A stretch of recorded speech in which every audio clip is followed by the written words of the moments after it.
Жыл өткөн сайын климат өзгөргөнү бүткүл жер шаарында көйгөйлүү маселеге айланды. Дүйнө өлкөлөрүнүн улам арбын бөлүгү бул көрүнүштү ар тараптан изилдөө иштерин жүргүзүп, климаттын өзгөрүү кесепеттерине көңүл бурууда.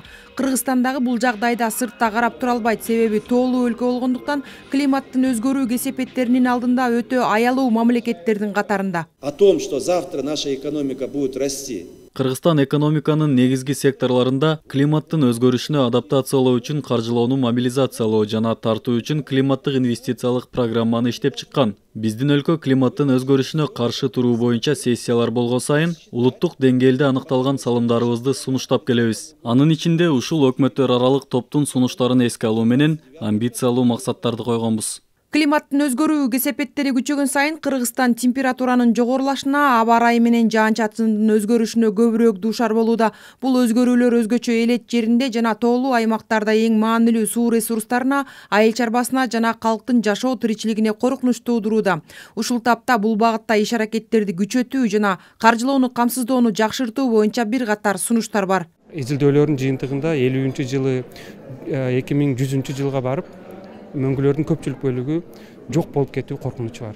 Эгерде ошол коркунуч ишке аша турган болсо, ал түздөн-түз биздин айыл чарбасына, регионалдык деңгээлде коопсуздук маселесине түздөн-түз таасир болот.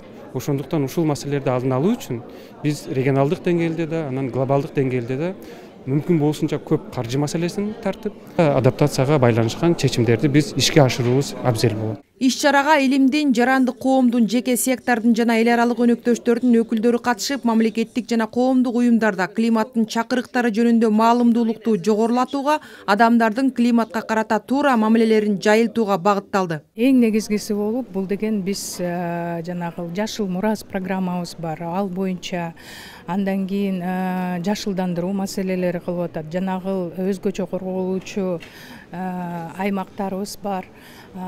Ошолорду чоңойтууга биздин био ар түрдүүлүктү коргоого, ошондой эле суу маселелери боюнча жанагы жашыл технологияларды колдонууга аракеттенип атабыз. Талкуунун жүрүшүндө климаттын өзгөрүүсү жаатындагы улуттук стратегияларды иштеп чыгууда бардык секторлордун, анын ичинде аялуу айылдык жамааттардын, аялдардын жана жаштардын пикирлери эске алынышы зарыл. Бул үчүн мындай оорчундуу маселеге жалпы коомду кошо аралаштырып тартуу маанилүү экендиги баса белгиленди. Айжан Омолдошова, Бекжан Токтосунов, Ала Тоо 24.